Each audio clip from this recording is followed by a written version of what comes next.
Aurélien, raconte-nous comment les joueurs et le coach Luis Enrique ont vécu cette victoire. On a vu sur le terrain, après le but de Dembélé, des scènes de joie incroyables, comme un soulagement, comme une fierté d'avoir résisté à peu près à tout. Les Parisiens, ils assument leurs ambitions. Ils veulent gagner la compétition. Ils le disent depuis le début. Il y avait un sentiment de revanche contre le Bayern Munich. Et puis avec les événements, ces 2 expulsions en fin de match, Pacho et Hernandez, c'était vraiment un sentiment de fierté extraordinaire. Et c'est le capitaine Marquinhos qui l'explique le mieux. Lui, il a été émerveillé par la solidarité de ses équipiers. Mais au moment des cartons rouges, je regarde mes coéquipiers et je vois comme tout le monde était vraiment excité pour défendre tous ensemble. Ce match, c'est à nous. On va tout défendre vraiment fort jusqu'au bout. On est vraiment prêt pour affronter toutes les difficultés dans un match. Un état d'esprit exceptionnel insufflé par le coach Luis Enrique, ça tous les joueurs nous le répètent. Et l'entraîneur espagnol est revenu sur ce match difficile. On a souffert beaucoup. Je pense que c'est une équipe qui a de la résilience. Et nous sommes une équipe qui est prête pour faire la compétition en tout moment et n'importe quel que soit le résultat. Ouais, c'est le genre de scénario que Luis Enrique travaille même à l'entraînement en sifflant des fautes pas méritées pour les défenseurs pour apprendre à gérer la frustration. Il y a eu beaucoup de fatigue aussi dans ce match-là, 63e match de cette saison 2024-2025. Mais l'objectif, je le disais, c'est de gagner la compétition et donc ça ne bouge pas pour Désiré Doué qui a encore été élu homme du match et buteur face au Bayern. On a confiance en nous, confiance en notre plan de jeu, confiance en le coach aussi. Donc voilà, on essaye de faire en sorte que tout se passe bien sur le terrain. On sera prêt pour la demi-finale et on va aller remporter ce match. Bon, mais ça sent bon pour une demi-finale contre le Real Madrid, en plus, contre le meilleur buteur de l'histoire du Paris Saint-Germain, Kylian Mbappé, s'il joue, parce que si je comprends bien, il y a un autre attaquant qui marche pas mal au Real, mais voilà, tout sent bon pour le Paris Saint-Germain, qui aura un entraînement d'écrassage demain matin à Atlanta, qui décollera pour New York dans l'après-midi, jour off, certainement pour se balader à Manhattan lundi, et puis on rattaque l'entraînement gentiment mardi. Merci Aurélien, tu restes avec nous pendant qu'on parle de ce Paris Saint-Germain-là, effectivement qui s'oriente vers une demi-finale face au Real Madrid. On l'a entendu, le mot de Luis Enrique, résilience, ce caractère-là du Paris Saint-Germain.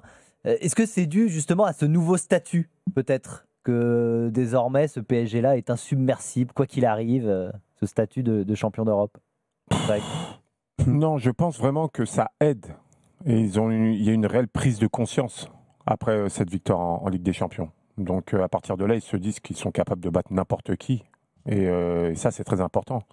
Quand tu as ce sentiment-là au sein d'un groupe, franchement, tu peux faire ce que tu veux. Et selon les situations ou les scénarios que tu peux retrouver selon les matchs, tu peux inverser la tendance ou être capable de conserver un résultat comme ils l'ont fait face au Bayern. Il y a la force collective née des souvenirs de l'aventure commune, en effet, même si je pense que la dramaturgie, et tu vois, le stress, l'angoisse dans les têtes était, je le maintiens, à mon sens, moins fort qu'à certains moments en Ligue des Champions. Mais en revanche, ce qui est vrai, c'est que depuis quand on n'avait pas vu le PSG souffrir comme ça, prendre la grêle, comme on dit vulgairement, comme notamment ça, en première période. En première période, c'est quand même ahurissant. Ils ne voient pas le jour et c'est le Bayern qui joue chez eux.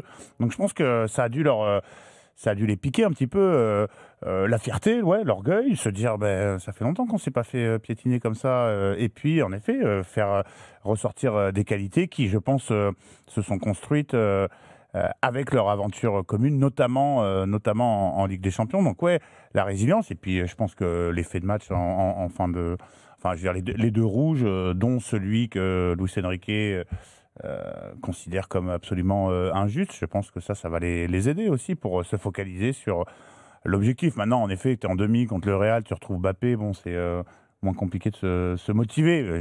Là, je parle pour moi, puisque je prétends qu'ils étaient en tournée triomphale post-saison. Donc voilà, ça va les souder et leur donner un petit supplément d'âme, comme on dit. Après, je crois que Marquinhos, alors je parle peut-être sous le contrôle d'Aurélien, je ne sais pas s'il a entendu ses propos, mais a parlé du Bayern en disant on est content quand même de régler quelque chose avec le Bayern, qu'on avait un petit... oui, voilà. non, mais ça... Voilà. Ça, François, c'était assez étonnant d'ailleurs de voir les joueurs parisiens être assez libres de parler là-dessus. D'habitude, il y a toujours une langue de bois de dingue. Et là, c'était non. On a un sentiment de revanche contre le Bayern. Il y a évidemment la finale 2020 de Ligue des Champions, mais le 1-0 cette saison en phase de groupe, il était compliqué à digérer. Ça faisait 4 matchs que Paris n'avait pas marqué contre le Bayern, 6 défaites sur les 7 derniers matchs. La confiance, elle était plutôt du côté allemand, malgré le titre de champion d'Europe du Paris Saint-Germain. Donc voilà, donc il y avait ce petit compte à régler, ils s'en sont servis aussi, ils se servent de tout en fait le Paris Saint-Germain. Et puisque tiens, tu es avec nous Aurélien, ce qui est intéressant aussi, c'est le côté psychologique. Et c'est pas anodin. On a vu une scène donc très forte au moment où Musiala se blesse, Gigio Donnarumma qui se prend la tête à deux mains, qui se dit qu'est-ce que j'ai fait, qu'est-ce qui s'est passé. Et je crois Aurélien que c'est le psychologue du club qui vient le soutenir. Hein. Ouais, tout de suite. Beaucoup de joueurs aussi du Paris Saint-Germain, même Joshua Kimmich qui est venu parler avec Donnarumma, mais le psychologue du Paris Saint-Germain accompagne Donnarumma qui voulait aller parler à Musiala. Bon, finalement, il comprend que c'est peut-être pas le moment. Monsieur Taylor qui siffle la pause, il attend un petit peu, il rentre au vestiaire, et là après même le match, il a voulu retourner voir Musiala et il était déjà parti faire des examens, donc il lui a envoyé un petit message sur son téléphone. Mais l'Italien, il a aussi de la chance que la mi-temps soit sifflée, la pause soit sifflée juste après ça, c'est pas une faute du coup, sa prise de balle et en blessant gravement Musiala, mais il était vraiment très très marqué et je pense qu'il va falloir discuter parce que on en parlait avec Seb Piocel pendant le direct. C'est jamais facile. Évidemment, c'est moins facile d'être celui qui est blessé, mais c'est pas facile non plus de blesser gravement pas un coéquipier, mais un adversaire qu'on apprécie du moins. Oui, exactement. Donc ça, c'est vrai que cette intervention du psychologue est intéressante. Il faudra voir comment ça se passe. Après, il y a sur cette histoire-là une voix un peu dissonante. C'est Neuer qui dit qu'il n'avait pas à sortir comme ça. Il explique que c'est une situation où il n'était pas nécessaire d'intervenir comme ça. En parlant de Donnarumma, hein. C'est une prise de risque. Il était prêt à accepter le risque de blesser son adversaire. Et voilà. Donc, elle n'était pas maîtrisée. Pour moi, en direct, elle n'est pas totalement maîtrisée. Alors, heureusement, il prend le ballon avant, mais il arrache tout. Et on l'a vu sur 2-3 sorties aériennes. Alors, il fait des parades magnifiques sur sa ligne, ça on a l'habitude. Mais il y a 2-3 sorties où on voit qu'il n'était pas très très clair, Donnarumma, cet après-midi contre le Bayern. Qu'est-ce que vous pensez de cette histoire-là avec Donnarumma? Il aurait peut-être dû prendre un rouge, effectivement, à ce moment-là. Pas spécialiste du poste. Maintenant, quand tu vois son intervention, il est omnubilé par le ballon.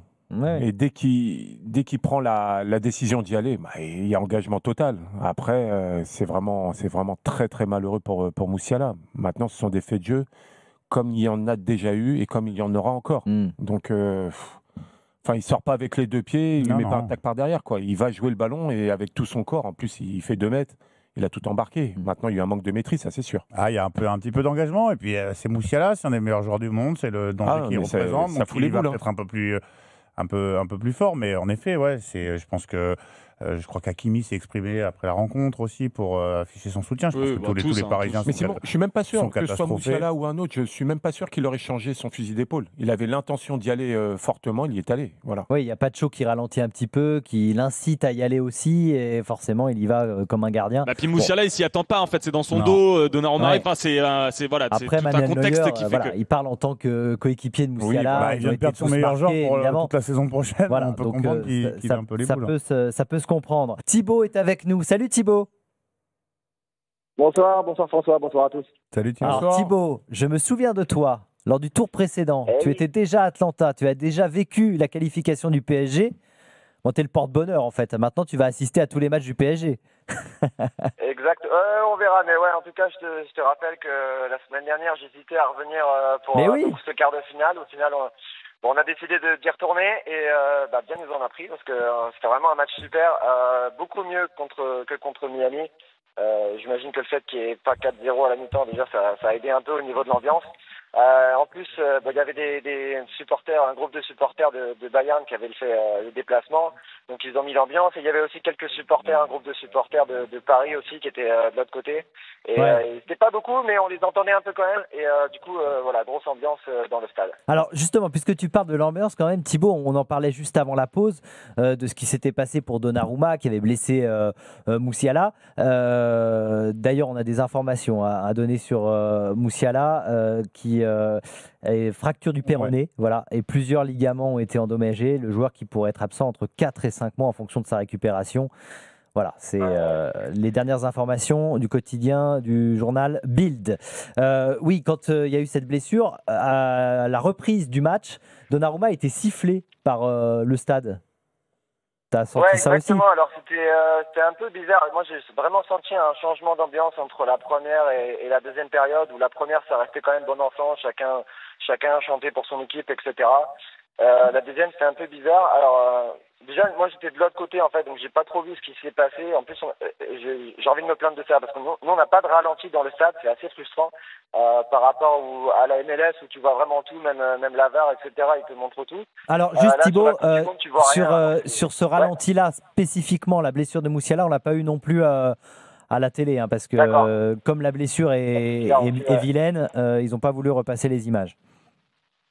Et du coup, c'était un peu bizarre parce que c'était la mi-temps, on ne savait pas trop, il y avait quand même 3-4 joueurs du PSG qui restaient à côté de lui, mais les autres étaient rentrés au vestiaire, enfin ça durait un petit moment, donc ça a acheté un petit peu un froid.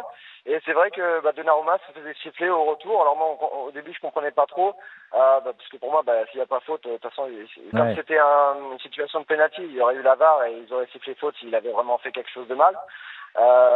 Donc là c'était pas le cas, donc je comprenais pas trop, et c'est vrai que du coup on essayait en plus il était pour le coup en deuxième période du côté des supporters du Bayern, donc moi j'essayais de clapper des mains, d'applaudir pour essayer de l'encourager, parce que bon je trouvais ça pas forcément justifié, mais bon après ça fait partie du jeu d'essayer de perturber quoi. Donc ça, c'était pour l'ambiance, pour le match. Quand même, il s'est passé énormément de choses. J'imagine que quand même, tu t'es régalé en tant que spectateur et supporter du PSG à assister à cette rencontre. Exactement. Alors, en fait, ce qui était intéressant pour nous, c'est que c'est vraiment génial de pouvoir vivre un match comme ça aux États-Unis. Enfin, un match. Franchement, j'avais l'impression que c'était la Champions League. Il manquait, forcément. Au niveau des ultras, etc., ça manquait un peu, il n'y avait pas de tifo, etc., mais sinon, l'ambiance était folle. Et en fait, nous, on a l'habitude d'avoir des matchs comme ça l'été, des matchs amicaux où il n'y a pas vraiment d'enjeu, donc c'est beaucoup moins intéressant. Là, c'était vraiment un match de fou, en plus avec un finish incroyable. Et l'arbitre qui s'est forcément fait insulter sur la fin parce qu'on comprenait plus rien, notamment sur les 2 cartons rouges après le péno en plus à la 96e pour le Bayern où clairement il n'y avait pas faute. Donc on retrouvait vraiment les ambiances européennes que j'avais un peu plus l'habitude. Donc ça c'était vraiment génial de pouvoir vivre ça pas loin de chez soi aux États-Unis. C'est intéressant ce que dit Thibaut parce que j'ai l'impression quand même que ce genre de rencontre ça va rehausser la crédibilité de cette compétition, la Coupe du Monde des clubs qui a été quand même très régulièrement critiquée, ici aussi sur RMC. Là, ce genre de match quand même, est-ce que c'est pas la meilleure publicité possible? Bah si, clairement. Si, totalement. Après, pardon. On t'écoute Thibaut. Toi, t'es à Atlanta, t'as le droit de parler. Vas-y, on t'écoute et puis après, Greg, il prendra le relais. Génial. Non, c'est totalement ça. Et en plus, après, on a mis à râler en France, par exemple, pour les JO, avant les JO de Paris, tout le monde râlait en disant que ça allait pas être vrai. Bon, au final, c'était génial. Ici, c'est pareil. En plus, ça permet à d'autres gens aussi de voir ce genre d'événement. Et non, c'est totalement génial. Après, de toute façon, les Coupes du Monde, ça démarre souvent au match à élimination directe, 8e, voire quart de finale. Tu vois, quand on pense à 2018, le match contre l'Australie, ça n'a pas forcément marqué les mémoires en phase de poule, quoi. Donc c'est vraiment sur la fin que ça s'intensifie. Et là, on voit vraiment, de toute façon, dès qu'il y a un enjeu, ça devient beaucoup plus intéressant, forcément. Convaincu, donc, Greg? Convaincu dans la mesure où moi j'émettais juste des doutes par rapport à la condition physique des joueurs après une aussi longue saison. Mais ça, on n'a pas la réponse. On verra d'ailleurs en début de saison prochaine. Cet après-midi, quand même, ça ressemblait à un match à haute intensité. Quand même. Ça ressemblait à de la Ligue des Champions un petit peu. C'est ça. Oui. Le pressing contre pressing. Moi, ce que je veux dire dans la condition physique des joueurs, c'est les conséquences plus tard dont on n'a pas les réponses. Moi, là, j'aurais du mal à me prononcer par rapport à ce qui va se passer dans 6 mois. Mais sinon, c'est vrai que tu as raison. Là, c'était un match de haut niveau. Oui, donc c'était le but. Et pour l'instant, ça a l'air de fonctionner. Mais il est vrai que l'intérêt vient à partir de maintenant, des quarts de finale, demi. Et là, tout le monde va commencer à regarder. Et on verra bien surtout qu'il y a des clubs de haut niveau. Si le jeu en vaut la chandelle. Mais heureusement qu'on voit enfin du foot à partir des quarts de finale, quand il y a des affiches comme celle-ci, Dieu merci, parce qu'avec le cirque du premier tour, les facteurs de Auckland qui en prennent 10 contre le Bayern. Oui, mais ça, c'était mais François, mais je suis désolé. Club, tu prends le cas d'un club. Oui, mais il y a eu d'autres matchs. Différence énorme face au Bayern. Il y a eu d'autres matchs, je suis très surpris. On a vu des clubs brésiliens très bien se débrouiller. Je suis très surpris de retrouver justement Chelsea en demi-finale. Lorsque tu vois le match grotesque qu'ils ont fait contre Flamengo, qui lui avait fait un très gros match contre Chelsea. Bon, voilà, après, il y a des différences de préparation, ils sont pas au même moment de leur saison. Et puis il y a le haut du tableau, le bas du tableau. Bon, il y a quand même des choses, il faudra régler des choses. Mais oui, on a enfin eu droit au match qu'on espérait cet après-midi entre un très bon Bayern, je pense, et un Paris résilient et qui a su se montrer à la hauteur. Je ne sais pas si on aura l'occasion de parler des performances individuelles. On va faire l'évaluation dans un instant d'ailleurs avec Samy qui est avec nous et qui nous attend au 32-16. J'avais quelque chose à dire sur ce sujet, ouais. Et bon, après, je pense que la compétition en soi, c'est pas un souci. Après, c'est plus la gestion des calendriers, parce que là, par exemple, aujourd'hui, on partage l'antenne avec l'Euro de foot féminin, parce que c'est en même temps. Moi, j'ai ma femme qui est au match de Charlotte de MLS, parce que c'est en même temps. Ce soir aussi, il y a la finale de la Gold Cup entre les US et le Mexique, parce que c'est en même temps. Enfin voilà, il y a quand même beaucoup de foot en même temps. Et en fait, on a l'impression que c'est pas très bien planifié. Et l'image de ça aussi, c'est qu'en sortant du stade à Atlanta, en fait, le métro, il est en travaux pour la Coupe du Monde de l'année prochaine. Et du coup, le métro aujourd'hui pour cette Coupe du Monde-là est pas prêt non plus. Donc je pense que c'est plus un projet de planification et de gérer les calendriers que l'existence de cette Coupe du Monde en elle-même. Et au début de la Coupe du Monde des clubs, il y avait l'Euro Espoir en même temps, il y avait des matchs en même temps, et il n'y avait pas photo sur la qualité des matchs. Tout le monde ici préférait regarder l'Euro Espoir que les matchs de poule de la Coupe du Monde des clubs. Après, il y a eu aussi la chaleur qui a joué dans beaucoup de stades. Sûr, là, le stade d'Atlanta, il est climatisé, donc forcément, le spectacle est meilleur. Même si, quand même, un bémol sur la pelouse. Elle était vraiment pas bonne. On a vu beaucoup de glissades, je trouve. Ça glissait beaucoup, surtout en première période. Alors, je sais pas s'ils ont changé les crampons, les joueurs, en deuxième période. Mais ça glissait énormément. Après, j'avais pas l'impression qu'il y ait beaucoup non plus de modes de terre, etc., qui fassent que le ballon rebondisse énormément. J'avais pas trop vu ça de la tribune, mais en tout cas, les joueurs étaient beaucoup à terre. Ouais. Alors, merci Thibaut, merci beaucoup. Je ne sais pas si on te retrouvera donc mercredi dans l'after, si tu vas faire le voyage, puisque toi, tu es de Charlotte pour aller jusque dans la banlieue de New York. Mais je voulais faire un coucou aux potes de New York, justement Benji qui voulait une dédicace, et à ma famille du Nord et à ma maman aussi. Et aussi du coup Charles, donc mon pote avec qui j'étais là à Atlanta sur les 2 derniers matchs, il sera à New York mercredi, donc. On l'appellera. Pour le boulot. Qu'il nous appelle. Donc, non mais il sera pour le boulot, donc faut le chauffer pour qu'il aille. Il va se chauffer. Qu'il aille au stade. Voilà, donc je compte sur les potes de New York pour faire quelque chose. S'il nous écoute, il va se chauffer. Oui, Simon. Non, je conseille à Thibaut de déposer son ici c'est pareil. Parce qu'on a coutume de dire ici c'est Paris, il nous a enchaîné avec un ici c'est pareil, je trouve ça pas mal. Merci beaucoup Thibaut, tu reviens quand tu veux bien sûr, et profite bien, merci de nous avoir fait vivre de l'intérieur donc cette ambiance dans ce stade à Atlanta que les Parisiens vont quitter donc pour rejoindre le New Jersey et affronter sans doute le Real Madrid qui mène toujours face au Borussia Dortmund 2-0. On retourne voir Edgar Groslo dans un instant, mais d'abord Samy est avec nous dans l'after. Salut Samy. Salut, vous allez bien? Salut Samy. Très bien. Et toi? J'aimerais faire avec toi.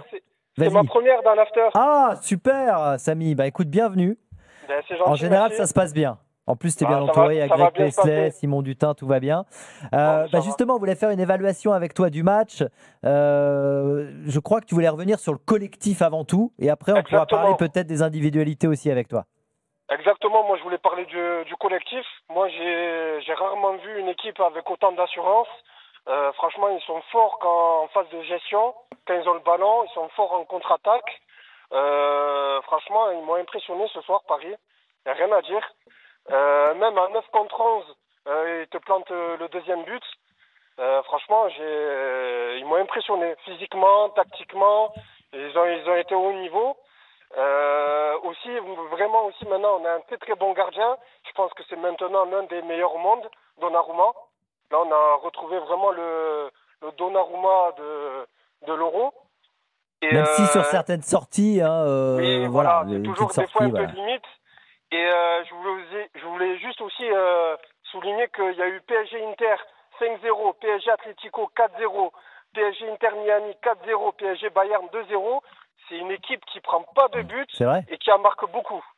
Et ça a noté qu'ils prennent maintenant pas beaucoup de buts. Ouais, t'as raison. Voilà. Alors c'est grâce à Donnarumma certainement, grâce à Pacho aussi que j'ai trouvé plutôt bon jusqu'à son carton rouge, bien évidemment. Il va manquer. Et surtout jusqu'ici, les attaquants parisiens avaient très peu marqué. Vitinha avait marqué, Hakimi avait marqué, mais Dembélé a quasiment pas joué. Neves avait marqué, mais ça manquait d'efficacité. On n'était pas vraiment inquiet, mais je veux dire, c'est quand même aussi un signe positif. Je trouve que Doué et Dembélé. Et toi, justement, sur Doué, toi, s'il y a un joueur à sortir, tu nous disais dans les 3 points, c'est Désiré Doué ce soir. Parce que Doué prend la lumière. Bon, ce qu'il a accompli en Ligue des Champions, c'est un jeune homme qui brille dans les grands matchs. Voilà. Il faut quand même regarder. Surtout le match, ça n'a pas été le plus performant. Non, il a beaucoup mieux fait, mais il était décisif. Non, mais moi, ce que j'ai apprécié, c'est que Quentin Guevara, qui a collé, lui, la ligne de son côté gauche, ce qu'on est habitué à le voir faire, il y a eu énormément de permutations, donc on rappelle que Dembélé était sur le banc, et on ne savait pas bien qui était vraiment le fameux faux neuf dans cette équipe, parce que Barcola et Doué n'ont pas arrêté de permuter, et je les ai trouvés tous les deux très intéressants dans la façon dont ils sont venus demander le ballon et dans l'utilisation qu'ils en ont faite, soit à une touche, soit dans les combinaisons, pour faire remonter l'équipe et permettre à des Hakimi, à des Guevara de prendre la profondeur. De Luis Enrique. Ah mais c'est certain. Demander à Guevara de peut-être moins permuter avec les deux autres. Ce que je veux dire, c'est que voilà, Doué et Barcola l'ont très bien fait, avec des contrôles orientés exceptionnels pour se mettre dans le sens du but, des combinaisons, des passes en une touche, là où Guevara, lui, est resté quand même très traditionnel sur son aile gauche. Moi, j'ai aimé en fait la façon que ces jeunes gens ont de se réinventer à la demande de Luis Enrique. Je suis d'accord avec Grégory sur le match de Doué en lui-même. Au moment où il marque son but, on se dit que c'est pas le meilleur. Avant qu'il marque son but, on se dit que c'est pas le meilleur des 3, par exemple. C'est pas le meilleur match qu'il ait pu faire. Peut-être, mais c'est lui qui marque. Mais c'est lui qui marque, bien sûr. T'as raison. C'est lui qui débloque la rencontre. Bien sûr. Si tu regardes tous les derniers matchs, enfin, je veux dire depuis Aston Villa, c'est quand même exceptionnel. Il est là dans tous les grands matchs. Et voilà, à ces altitudes-là, quand tu es décisif, tu laisses ton nom. Et même s'il est un peu moins bien offensivement, il fait ses efforts défensifs pour le collectif, et ça, c'est remarquable. Samy. Et juste, je voulais dire une chose aussi. Le but de Dembélé, il m'a fait penser au raté de Mbappé contre le Bayern en finale de Ligue des Champions. Il était encore plus près, Mbappé. Et aussi, aujourd'hui, ça a été le dernier match de Müller. Et j'espère que ce sera le dernier match de Modric. Dis pas ça à François, Samy, dis pas ça à François. J'aimerais bien que ce soit le dernier match de Modric aussi avec le Real contre Paris. Ah bah oui, forcément, là c'est le moment des adieux. Thomas Müller, tu as raison, il a joué son dernier match avec le Bayern Munich. D'ailleurs, on parle de lui en MLS, pourquoi pas pour rester aux États-Unis après cette Coupe du Monde des clubs. Le PSG Bayern, tiens, puisque tu en parles, le PSG Real, pardon, puisque tu en parles, ça sera mercredi prochain a priori. Voilà. Ça va encore être avec un certain Kylian Mbappé au-dessus, qui va planer au-dessus de cette rencontre, Samy, forcément, les retrouvailles. Forcément, les retrouvailles. Après, je ne sais pas s'il va commencer titulaire, parce qu'il y a le petit jeune là devant, il marque but sur but, Gonzalo et il fait des efforts défensifs. Et il est très très bon depuis le début de la compétition. Ouais. Donc, on va voir s'il va être titulaire lors du prochain match. Et aussi, moi, j'aurai une inquiétude parce que Pacho. Pacho, il va manquer. Beraldo, sans doute en défense à côté de Marquinhos. Ah bah si c'est pas Beraldo... Et là, il suffit qu'un des défenseurs se blesse ou ait un carton. Ah oui, bien sûr. Là, il n'y a pas Lucas Hernandez aussi. Mais oui. Bah non. Et ils pourront jouer la finale ou pas? Si jamais Paris se qualifie. Oui, logiquement oui. C'est un match de suspension, je pense. C'est pas, c'est rouge direct, et c'est assez à vérifier, peut-être qu'ils nous ont pondu des règles. Non, c'est une bonne question, c'est une bonne question, mais ils peuvent avoir un seul match, mais peut-être que la décision peut être prise pour 2 matchs. Pacho, peut-être s'il y a une commission, peut-être qu'il peut prendre 2 avec que ça mérite plus. Mais bon, quoi qu'il arrive, ils ne seront pas là contre le Real, parce que ça y est, là, toi, tu te projettes pour la finale, Samy. Tu es complètement emballé par cette Coupe du Monde des clubs, là, tu veux aller au bout. Moi, au début, j'étais un peu pessimiste, mais là, je suis vraiment emballé et... on assiste quand même à des bons matchs, malgré que les joueurs ils aient joué 70 matchs dans la saison. Mais là, on voit que quand même il y a toujours du niveau, il y a toujours de l'intensité et que moi je me régale devant les matchs.